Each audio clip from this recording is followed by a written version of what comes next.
All right, so today I'm making roux and making,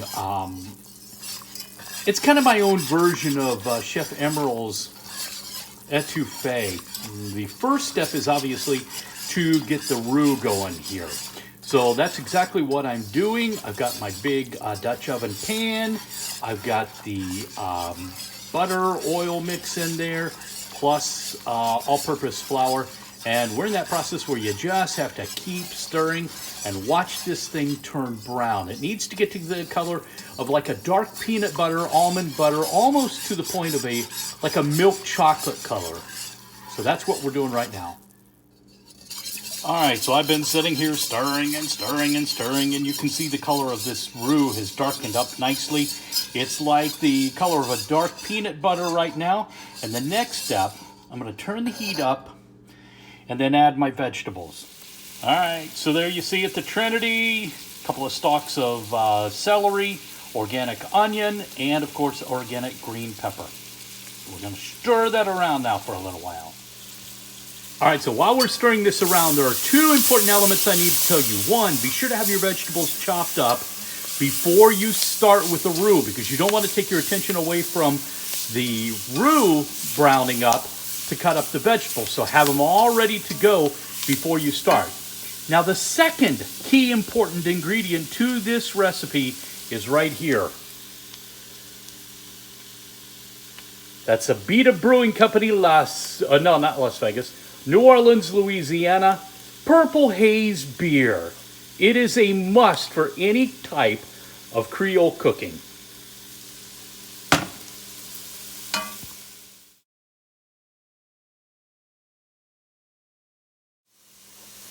All right, now I've added in the 2 tablespoons of minced garlic, organic, of course. Don't make this, you know, if you're not going to make this very often. So when you do make it, use organic vegetables. All right, I've stirred that in there, the garlic in there, and we're just about ready to add the stock. All right, so here's how I know when it's time to add the stock. The vegetables and the roux give off this absolutely amazing smell. And when the bedroom door opens and Elizabeth comes out and says, "Wow, that smells good," that's how I know I've cooked it long enough and it's time to start adding the broth to it. All right, so my roux is has the chicken stock in it, a quart of organic chicken stock. A couple of things I need to add. Half teaspoon of cayenne. Don't go cheap here.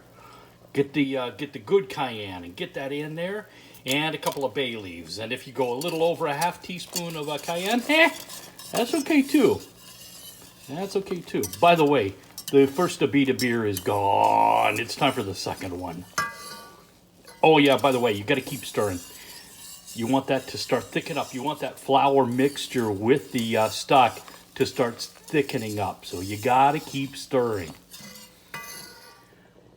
Hey, the next thing I need to add is my protein. And for this, we're using Blinsky's Organic Spicy Italian with red pepper sausage. It's available at Earth's Fare. Absolutely amazing. And it's got kind of a ginger flavor in addition to all the flavors in the sausage. So this is all going to be just more flavor in my etouffee. Now I can see that it's starting to thicken up. I'm going to turn the heat down just a little bit and just let it simmer for the next 30 to 45 minutes and let everything just kind of make love to each other in my big old Dutch oven pan. Oh yeah, just one more look while it's simmering. Still got to turn that heat down just a little more. And oh yeah, it may be time for brew number 3. Okay, one more look at it simmering. I'm going to set 45 minutes on the timer. With 15 minutes left, I'm going to make my rice that this is going to go over top of.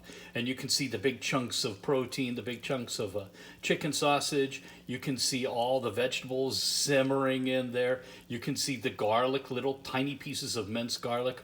Oh man, I wish I could push this smell through the video so you could smell it for yourself. Emerald would be proud. Okay, so my etouffee is simmering along. One of the things that I do is I leave the lid slightly askew. See the steam popping out of there? For 2 reasons. One, I want that etouffee to thicken up. I want that flour and the stock to really come together and make a nice thick etouffee. And the other thing is, I don't want it to be too fast. I want the vegetables that are in there to soak up the stock and get nice and soft. So I leave the pot lid just slightly off.